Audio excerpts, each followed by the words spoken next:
we're gonna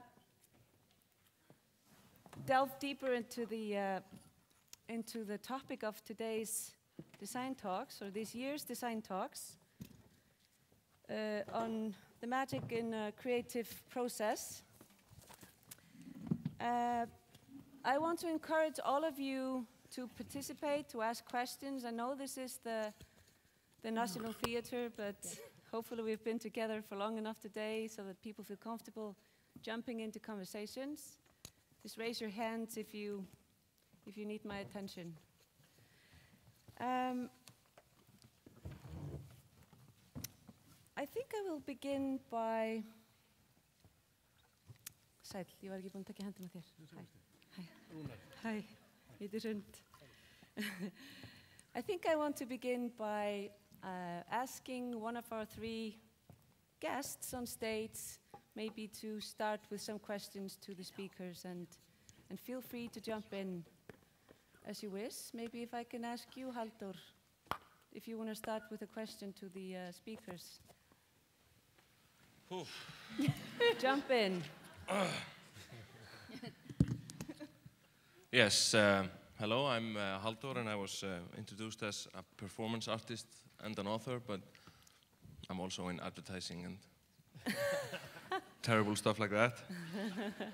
And you know, I think what we're talking about, it can be really fussy. I actually connected the most by just using magic as an inspiration, but because like in the theater, you talk about the magic of the theater and how everything comes alive on the stage and stuff like that. But in advertisement, it's more like the magic of advertisement.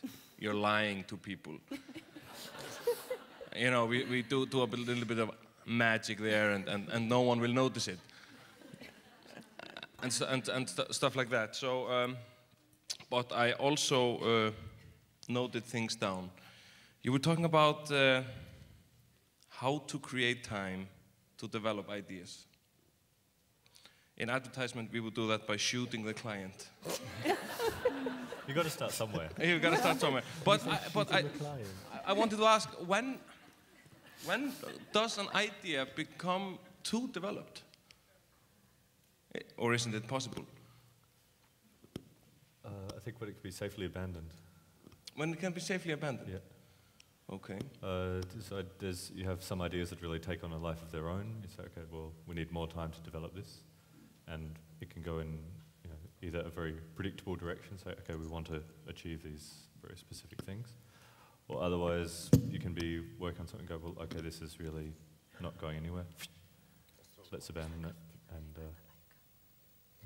I think it was also, we were talking about just creating time to tinker and experiment without a goal or a project. So it's maybe not even a time to develop an idea, but just time to explore. That's like yeah, total exactly luxurious, isn't it? That's like Louis Vuitton.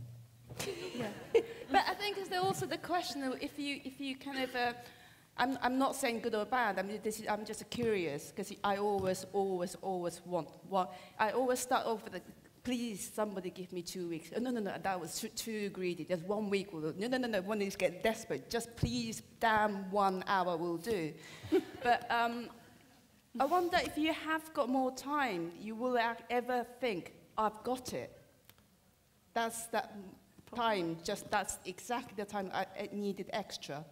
I don't think you will, I don't know whether you feel that or you know that when you got it. Well, I wondered the way you were talking about that transition from something really quite intimate and personal, and then letting go and launching that idea into the public domain. And I wondered actually if you always agreed about when that moment had come, when you were ready to let go. It's normally, unfortunately, it's the deadline. Yeah.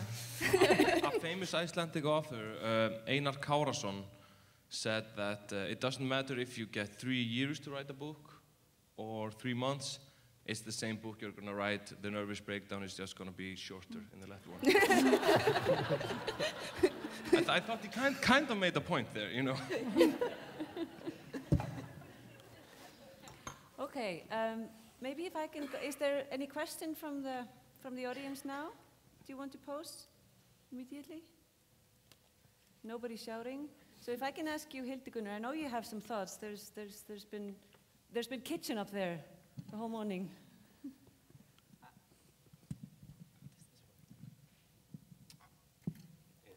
Yes. Kitchen, well, I don't know. Whoosh, a fanfare. Thank you so much for such an injection of nourishment. I don't know whether you can see this, but these are 2 pages of the simplified version of my question in I don't know how many parts. But just on the thought that was sort of rolling here, I was introduced to 2 weeks ago. Someone asked whether a particular artist thought of himself as the hunter waiting for the prey, or the gardener waiting for the crops to emerge. And I think that's sort of also a vital question of the creativity and magic. I mean, is a concept or an idea ever developed? I mean, is it you know? But I think that I want to. I did a research, of course, on magic, and if you think I went on Google or Wikipedia, you're right.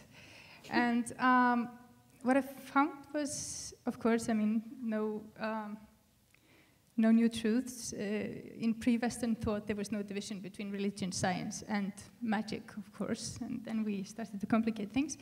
But one of the beautiful things there I found on Wikipedia was that magic was defined as the result of a universal sympathy for the universe. A sympathy, a shared pathos, a shared feeling. And I guess that we have been calling upon you today as catalysts in a sort of social context. And through the morning, I have been, or through the day, I've been wondering, on one hand, there seems to be the poiesis or the motor of an idea from within an individual towards a society. And the question then sort of remains, is there a big difference between the intention, the intensity that you spoke about, for example, this morning, on one hand, and the question of growth, of progressing, of greed, that we both criticize and feel in a way challenged in the larger modernistic society of today? I mean, what do you feel is the main difference between these two things, and how do you define your role as catalysts in that question? I mean, you've been talking about freeing up time. We've also talked about narratives, the question of stories, to not necessarily make the impossible, but sort of thinking, becoming realities. So I'm just wondering, I mean, do you find yourself in a specific role when it comes to a difference between these two motors, or two, the difference between greed on one hand and intensity of a logic on the other? Can I start something? I have a little trouble figuring out what's the question. But you can answer this. Okay, can you can I rephrase? Repeat, but very simple, the two Very opposites. simple, okay. So, if we, especially with people like you today, who we have called upon as someone we believe that have a special vector of desire that can be conveyed as maybe a light for the rest of us, do you feel that there's a sense or a difference between the motor or the vector of desire that you might feel from inside of you, and the sort of question of greed, of wanting more just for wanting more, you know? Anything. Yeah, or or money, money more or less, probably, the security, or, yeah. Is there I could also, well, maybe I should pass the, and I'm maybe just come thinking, back to it. are you thinking about what Maya was talking about, intention, and then also the aggressive behavior of animals as opposed to the vegetal mind? Is that what you're referring to, or am I confusing things? No, I think in a sense, yes, maybe the need for security or need for the the stagnation in a sense that lies within greed. I don't know. Can I try to answer? Yeah, please. Well, I think, and I can speak only for us and our experience, that in our youth, when we were young and crazy, we wanted to fight the greed head on. I was in Seattle on the barricades against capitalism, and I was going to stop it all. Well, I got shot with lots of rubber bullets, and I thought, oh, I don't really like this very much. And then I realized that perhaps instead of going against, just trying to provide an alternative and just being an example of a way that things can be done differently, and then pointing this out through the experiences and works that we do. So in that sense, I don't think that we are really catalysts, but we want to embody the philosophies that we spread out in the world, and just live differently, hopefully a bit less greedy. Does that answer it? Okay. So now we've kind of gone from asking, do we really need all this time to be creative, Halldór, if I understood you correctly, to saying that do we need that time, and in certain kind of industries we don't have that time, we just have to hurry on and do that, to a more like evolutional question almost about the friction between the dualism of the extro and the intro, and the wanting and the sort of accepting and these different rhythms. And maybe just to move us a little bit to this part of the little sofa city we've put up on stage, if I can ask you, Rúnar, if you have any thoughts, if you have a question that you would like to pose to any of the speakers. You got me thinking about food. So, you're hungry? Given that 80 or 90% of the people in here care very much about design, how many of you think that the food we had in the lunch break was very well designed? I think so, because it looked good, tasted very good, and I saw people lining up for it. So, in my opinion, that's very good design, and it made me think today. People are designing and making stuff look good, and then they put it on a table and see if it works. And I could see that this was working very well.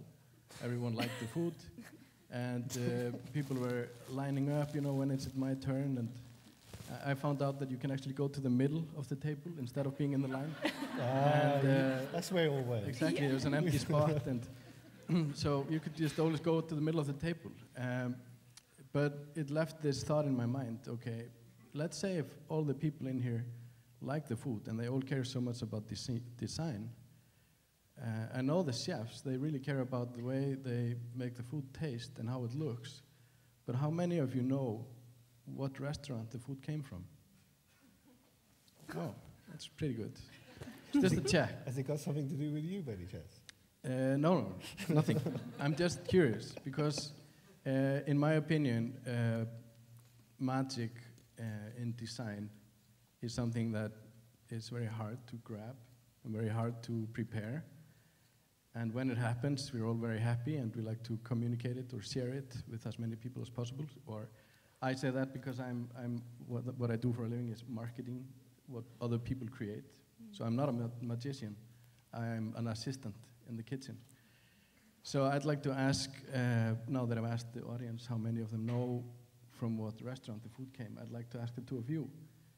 From the time you met and started working together, how have your roles developed as a couple, or I thought you said doubled up. No, yeah, we can talk about that later. But how have your roles developed? And today, how is it with the magic that you create? What do you do in that magic, and what do you do before it gets communicated to people like us? Wack is a really good cook, and she started cooking when we first met. I got the microphone. Yeah, but then unfortunately things got too busy, and I've ended up doing the cooking all the time now because I quite like finishing a little bit earlier than her. So the food's not so good these days. But as with your brand and with the concept that you really sell. Oh, no.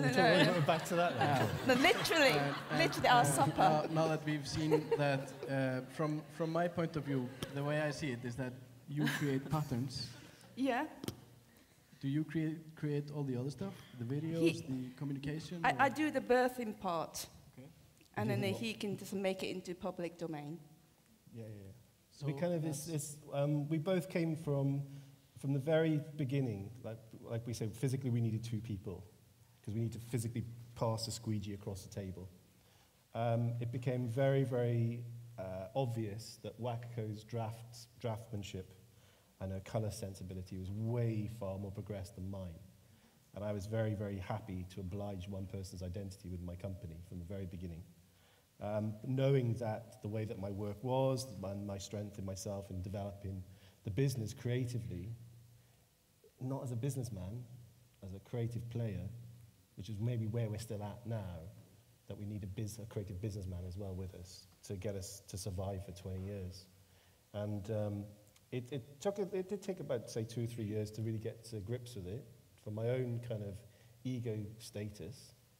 But as soon as we were flying and things were working and the friendships created and the instigations and relationships above and beyond what we could expect started to come in, and the control and management of that, it's been fine ever since. So, but fundamentally, Wack's the genius, the creative genius within Ida Kishmater, and I'm absolutely fine with it. I'm the kind of creative genius that plays with it and puts some salsa sauce on top.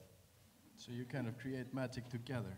Oh yeah. Come on, exactly. It's like life and work. It's like we've got kids, we've got family. It's like this. Like it's the reason why I ask is because I think it's relevant to a lot of people in here. Because a lot of people, the design community in Iceland is very small, very compact as the society is. I get it. And I think a lot of people are working solo, as you might do, without you. Okay. Yeah, so I'm just thinking, and as my question is basically, do you think what creates magic is maybe sometimes that you free the magician from the burden of communicating the magic? I think it's vice versa. I think it's like the platform that we have. It's like Wack's magic wouldn't be heard and my spells wouldn't be found. So I think it's a real duality. Yeah, and then it's very practical as well. Yeah. Like Tom and Jerry. Laurel and Hardy. I mean, it could be absolutely kind of fatal that you work with your kind of life partner as well. It could totally. It's always there. Yeah, it's all on the edge. But you know, as a self-employed, you know, that you don't have a kind of a starting time of the day or ending time of the day, do you? So it's very practical. But with if you look at sort of in young, contemporary, independent, creative companies, and in any sector, you do seem to see sort of corporations or groupings making it work together, because you do need support of people willing to put hours in way above normality and commitment financially, the grouping, to make something work. It's like somebody else said, is within education, it's an incredibly difficult world out there. There's so many people competing for the same platforms, so sometimes it's better to be within a group rather than being independent. My point was just that, as with the food and with the graphic design. I'm looking forward. I've just arrived, so exactly. I didn't have a chance. It all got eaten up because it was so good, as you say. Just saying that it's good to have creativity on one hand and then someone to communicate it on the other. I think it's down to the relationships of people. I think how it's very, very individual. I think. That's why we hire people like Dori. Exactly. Yeah. My turn now. I want to get back, want to brush on the subject of the magical moment of creation, and if it can be forced. You said that numerous patterns that you do have started when you're doodling on the back of a newspaper. Yeah. In the evening. Can you frame that? Is that where work starts? Are you I mean, conscious? Are you conscious about your creation when you're doodling on the back of a newspaper? No, I'm not waiting for God's calling either when I'm doodling at the back of a newspaper. I think you just have to start somewhere, no? Yeah. Whether it's like an iPad or mine, I don't have an iPad, and then my phone is too small to doodle, so I just gonna choose the back of the newspaper with a pen. Hopefully, it's working. I think it's a doodle. To some point, it's called doodle, until you call it a design, and then you give it a bit of a kind of a nice finish, and just gonna put into sort of a technical, jargon attached to it, and then you call it a design. But it just starts off with some kind of amoeba of a design first, right? I kind of recognize that because. But when do you get like other people to look at it? Oh no! And then when the kind of bread and butter job comes, they say we'd like a little kind of floral, in a 3 colorways, and then that becomes when I'm a technician of pattern creator, and then I just do the dude. I don't have to go through. I don't have to waste the kind of press at the back of my newspaper. I just kind of go to it. Yeah, okay. Invest in some cartridge paper. Yeah, of course. Because I do like stand-up, and if you sit down at a desk and write a joke, it's rarely funny, but maybe you say something to your girlfriend in the kitchen, and it gets you wondering, and you make a phone call. Do you think it's funny? Yeah. Maybe we should continue on it. And, but you always need to get like 100 second opinions on everything. I think it's commitment. Commitment, yeah. That's it. Actually, just a footnote on that. I was just wondering whether, the scribble on the back of a newspaper being an intensely personal thing, but at the same time so universal because we all do it and then recognize it in a sense. And the daffodils on the vase, for example, this freedom of claiming the right to decorate things. I was just wondering whether, and this actually also touches upon a question you got before about how you communicate with organisms such as plants or flowers. I'm just wondering whether we are maybe underestimating aesthetics as a means to, when you cannot rationalize or measure things up. Yes, as aesthetics as a sort of combining personal and then by that and a universal way of describing a site-specific way of looking at the universe that we all recognize then, sort of a language to combine everything together that we see and think. And I'm just wondering why we keep sort of underestimating the power of it as a surface when it's obviously a much deeper and more collective thing. Have you any thoughts? Maybe would you like to respond? Do you thoughts on that, Juliet?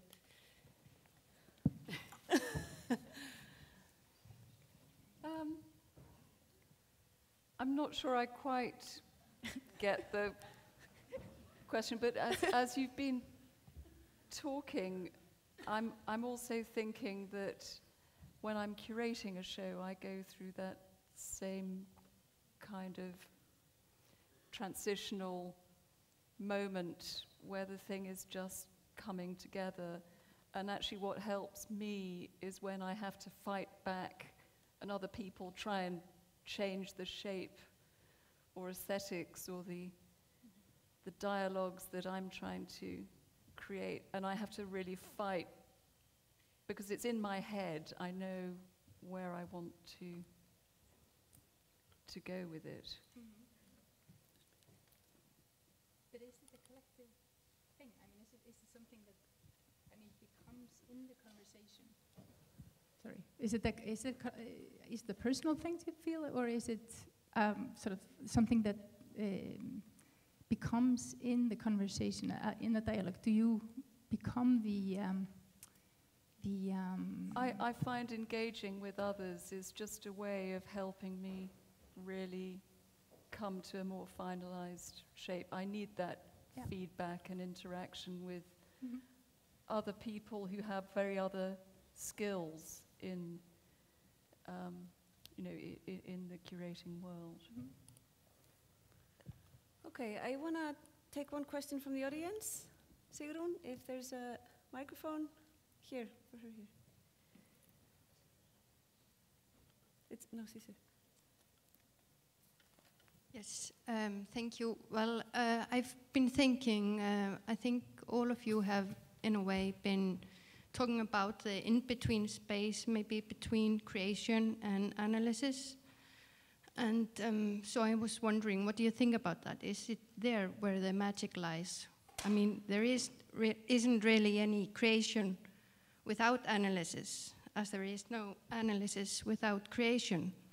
So it's like maybe like the state of awakening when you're not dreaming and you're not totally awake.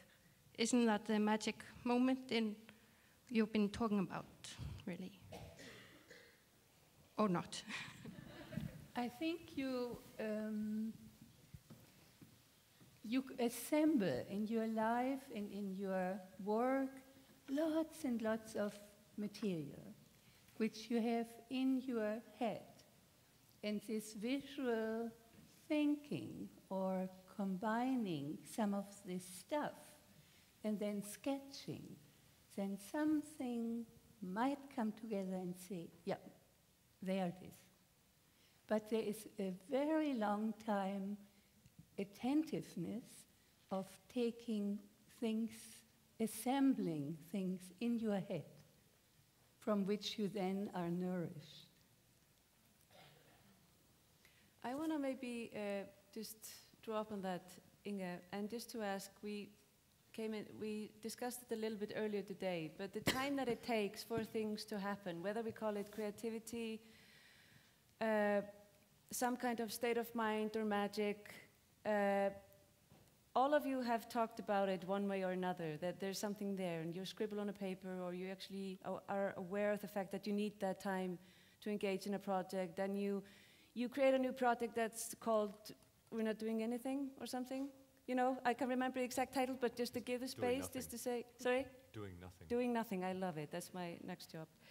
But all these things, they sort of refer to the same thing. And now I kind of want to put a mirror up to that and ask, again, perhaps, to what extent, in your experience, like hands-on experience in the different tasks and roles that you play, what is your experience of institutions, corporations, funding mechanisms with regards to sort of taking that into the whole picture of whether it is funding or paying for a job or what it is. So just, if you can just give me your sort of feeling about that. It's a lifestyle choice, that's all it is, that in-between time that you just spoke about as well. It's a commitment to a way of living, wanting some kind of creative resolutions to things that you can conceive and conceptualize. And a lot of that does come down to the education that we go through these days, because it's a driver, it's a large driver of our global community. And I think that magic related to the corporations and related to funding bodies, etc., it's all part of survival, and that's just part of life. And it's just a choice, it's a direction of life, it's a life commitment. If you feel you want to enter the world of creativity, then it's not about making money, it's not about making product, it's just about living that way and having that mentality. And I think all of us, all the speakers have expressed that very clearly today in quite sort of dynamic fashions, which I hear everybody. So I think it's just down to a lifestyle choice. That's the magic. I can talk for more. We are primarily funded by governments and the European Commission and things like that, so it's a bit different. But I actually love writing funding proposals. Good for you. Maya. I want your magic. Yeah. No, okay, no, but first I'll just explain what I like about it. Because, okay, I see, when I read the funding guidelines, I see those people who wrote them, who's sitting there behind, who actually do care about what happens with culture and the experimental arts and all this. So I tried to figure out what their worldview is, and then I tried to explain my worldview in their terms. And while I'm writing it, it feels almost like fortune-telling. And I'm creating these stories, and I'm getting all excited about the projects, and then making the budgets. Sorry, okay, it's weird, it's weird. But, I think that's the but you mentioned. Europe is going through a radical bureaucratization of arts and culture.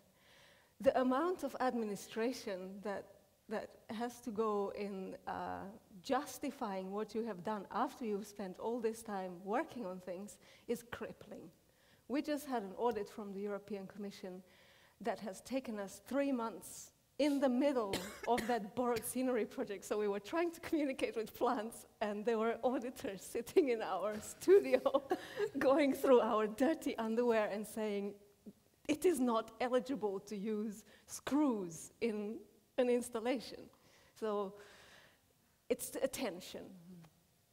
But I would really like to figure out how to find ways to not have to separate the bread and butter work from the work that we do. And I don't think neither of us have really figured out how to really integrate those two. Very good, thank you. Any question from the audience? Yeah, here. Hrund? Yep. Hello. Hi. I was wondering, in today, artistic culture and kind of our history is we've kind of lost the touch with mysticism and magic and all these kind of otherworldly things. And I was wondering, do you think there's any significance in an artist going for those ideas and those theories of mysticism and magic? And why, if it is significant? Like, what is it that makes it significant to follow that path?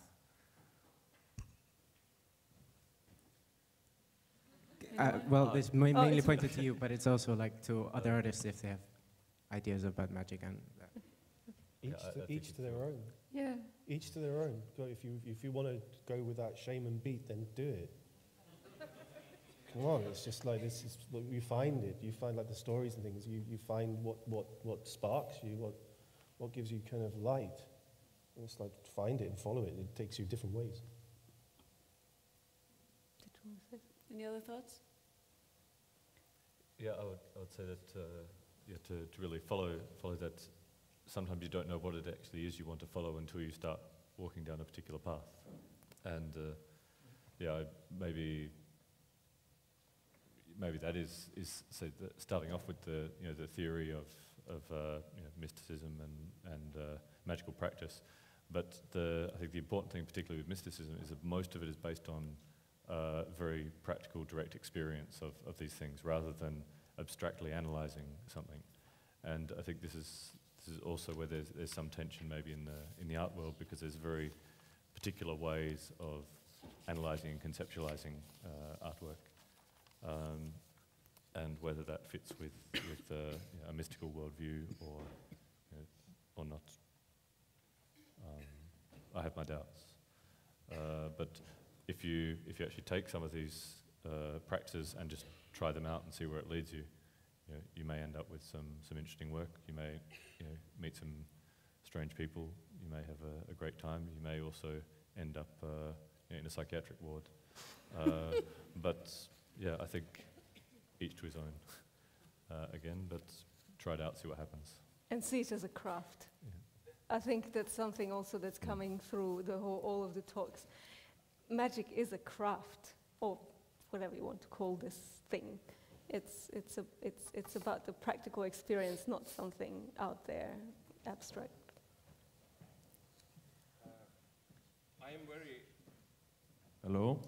Hello?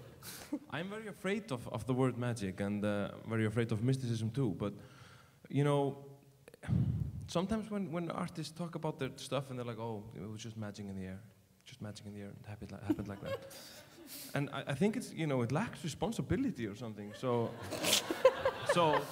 this design or artist just happened, you didn't do it or anything. I like, you know, arts and crafts more than magic and mysticism, at least for me. So after just wanted to say that, in my opinion, designers we expect them to be magicians. We expect designers to bring magic into our everyday lives. We expect them to make great underwear or very comfortable socks, a really nice mobile phone with an app that you can use instantly, even without reading the leiðbeiningar. Instructions.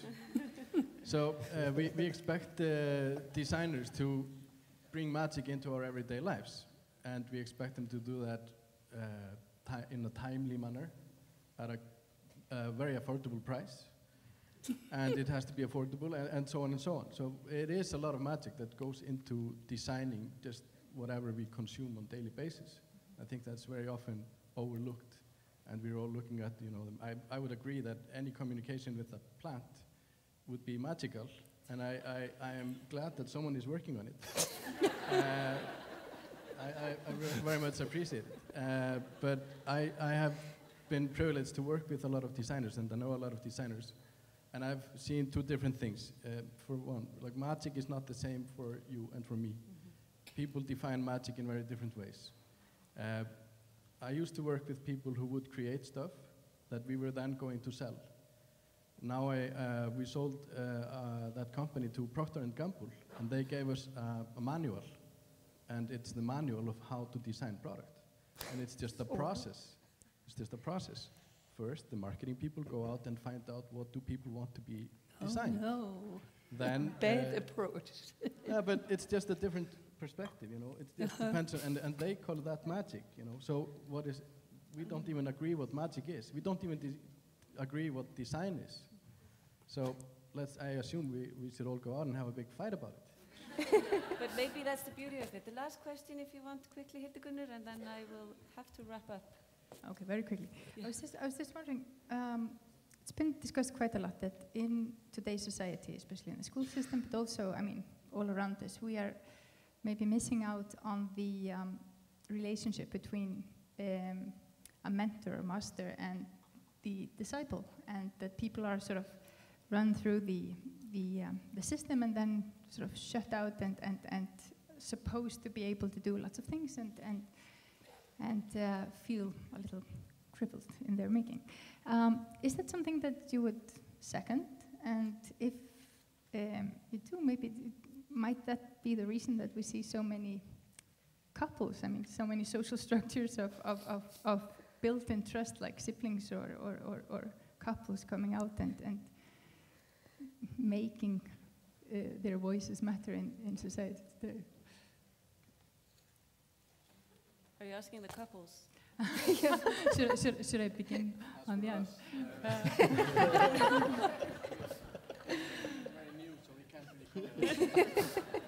Oh, good luck. But no. But really, have we lost the guiding sort of element of our society? I just think it takes two to tango sometimes in what we do, and I think the idea of having some kind of guidance or looking at somebody who you respect and admire above and beyond us, like I said about William Morris, maybe he's our guiding light. He's the couple with me, perhaps, amongst many others that's come past him, and also his contemporary, who I admire and respect in their ethos towards their ethics towards their work. I think it has its place in society that we work with many students. We're very practical with the intake of who we get through our studio, and they become part of our family. is Signy, who's, I'm sure some of her friends are here, she's from Iceland. She's with us the last 6 months. She's taken part of our family from Brixton, and I'm sure she's going to bring back to Iceland. So therefore, it's natural. It's like any creative practice. If you're open and intimate and you're a small team, then you learn by association and by attitude. I think it does have its place, maybe more so than perhaps some of the education delivery that we're seeing and witnessing in Europe these days.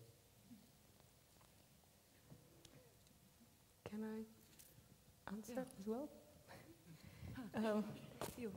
Yeah, the couples thing is interesting, and it's actually in a lot of people who we work with and who we know, they're couples, and there is some sense of trust and honesty that you can share. So that's one thing.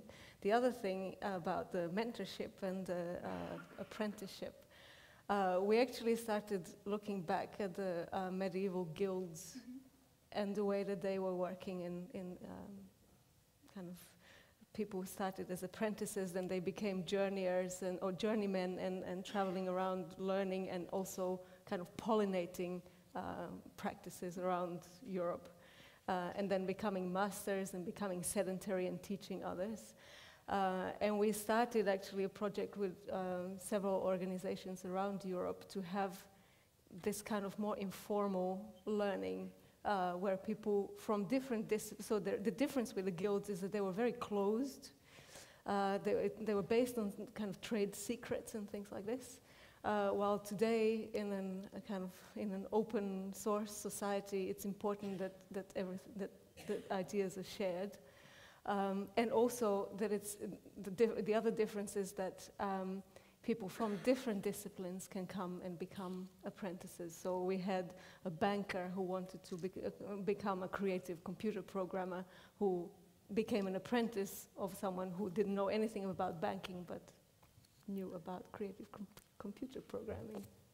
For example, having mathematicians and pattern makers work together so they can, each of them has a very specific understanding of pattern in one way, but learning from each other, they actually improve their own understanding by trying to understand how this other person understands a pattern, say, for example. I'm sorry, I'm going to have to cut it short now because we've gone over our time, kind of. They've just notified me that there's a play starting soon on stage, so I think they would want us to leave soon. Why? I just quickly want to wrap up, try to make sense out of all these wonderful talks and injections from different directions.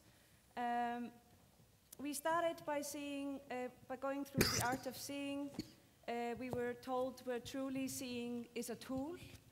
We were told that truly seeing is a tool, a really valuable tool in the world of arts and just living life. Inge also told us that we need to practice seeing in order to understand forms and the abstract, that there's a difference between the abstract and the concrete. A tree is not just a tree, and we heard that both from Maya, Nick, and Inge. A letter is not just a letter, there is so much craft. Maya just mentioned craft and the time and the passion and the feelings and the magic that you put into everything you do. Maya and Nick took us on a journey of meditation and told us about the interconnectedness of everything that's alive. And how it's useful to approach things in a borderless fashion, not to rigidly divide everything into small cans. Plants have a lot to teach us, and while the 20th century system or society was based on the logic of the computer, they suggested that the 21st century should be based on the logic of the vegetal mind, ecosystems. And this is actually something that is, I think, will be coming more and more into the mainstream dialogue in the next coming years. Juliet told us about how you create magic as a curator, and if you experience magic from design, you want to convey it to other people. And we discussed this a little bit the other day, and I like that feeling a sense of awe over something, and you want to share it with a broader audience. And so she talked about opening a portal into the invisible through design, but also she talked about how design very visibly reflects political and social context. And I think that's also very interesting. And even the way you took us through the journey of how magic is presented in design and in our societies is interesting. And, you know, as a quick fix almost. It was almost like the same meaning. Yeah, exactly. Which was interesting. All of you have talked about the importance of mistakes and a lot of work and sort of art being part of your life's work. And so being conscious and attentive to details and just being what you do. And that also, like Kishimoto talked about, it's just part of our lives, you know. On a Sunday in a cafe, and I'm making up the details, but sitting with a newspaper and just scrabbling, and then all of a sudden there's a form shaping there. And by the time a big company contacts you and asks you to do something, then you're just kind of ready with a lot of stuff to present them with because you are what you do. And that's also interesting if we think about you know, professionalism and the way you're not supposed to mix your feelings with what you do, which is kind of the opposite to what we have heard today. So making mistakes is also an important thing, and you showed us this wonderful picture of a vase, which is, I can't remember the name now, which had taken lots of attempts to create this beautiful... Tiffany. By Tiffany? Yes. And this piece was beautiful, but it was... Tiffany was able to make it because so many others had been... So many attempts had been made before that piece came into being. Lastly, Kishimoto showed us lots of movements and colors and patterns and how ideas and beautiful things can take very different forms depending on the pathway you find yourself in or the form that you would like to see it in. And so it's also important to keep that in mind in terms of creativity. And again, the borderlessness of creativity doesn't necessarily belong to one discipline or one can of something or one place. I also liked the way you talked about the small network of friends and how things have developed through your network of friends. And, you know, I'm thinking about buying a motorcycle now because I see, you know, there's lots of nice contacts that come out of that. Yeah. And, you know, it also made me wonder. Yeah. It also made me wonder, you know, how you met Vík Prjónsdóttir's team. You know, you can tell us about that later. I'm sure it's a great story. Wak, you mentioned that the digital revolution is killing the craft of drawing. Mark said that. Oh, Mark said that, but yeah, I felt he was talking on your behalf. Well, no. Well, they are good things. As it kind of saves us kind of DHL bills. Because if you remember the Marc Jacobs, the Louis Vuitton thing, we were sending artwork every day by UPS. That wasn't cheap. Right. But now that we can just email it to them. Okay. So if on that part, you know, I'm not saying that kind of digital's killing everything. No, it's not killing everything. That's incorrect. No. It's just changing methods, and some of the traditional techniques are being lost within textiles specifically. Right. That's what I say. Right. So the value in the craft and using your hands like manually and creative things there's value in it, at least. Okay. Again, storytelling in all of the talks is a thread. And perhaps storytelling in our way to explain the world unscientifically. Perhaps the magic in creativity is the world of dynamic, borderlessness, unlinear and intuitive side of the human beings. And perhaps it is the story of the complexity of life that makes us want to call it magic. I don't know. Sometimes I wonder if there are things that we can't put our finger on, the intangible things, the complex things, the dynamic things. We just find it difficult to follow what's happening, and then we have a tendency to call it magic or something else. If we can't explain it fully, then we put some sort of a label on it, which can be magic or creativity. And in many ways, it's interesting that Design Talks 2013 has the word magic in it, because it's as if people are trying to draw out the intangible things in a creative process, and there has to be a need to underline that in today's society, since we're doing it now. Okay. Before we finish today entirely, I just want to extend heartfelt thanks on behalf of the organizers of Design Talks this year to all these amazing speakers, thinkers, designers, Inge, Juliet, Maya, Nick, Mark, and Wak, who have given substance and inspiration to this year's Design Talks, and to the wonderful Icelanders, Rúnar, Dóri, and Hildegunnur. I know we would have wanted to have more time to talk, but the time is limited, and you all put in very important thoughts and questions to the process. I would also, on behalf of Design Center, extend thanks to Íslandsbanki, Munnharpan, there you have it, Rúnar, Munnharpan, Nýsköpunarmiðstöð and Þjóðleikhússið, our national theater, which it's been great to work with you all here today.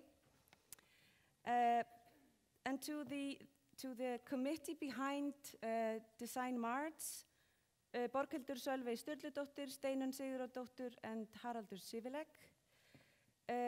Last but not least, many thanks and a big bravo to the Iceland Design Center team who organized this event. Edda, Halla, Greipur, Sari, Ástríður, and Lilja.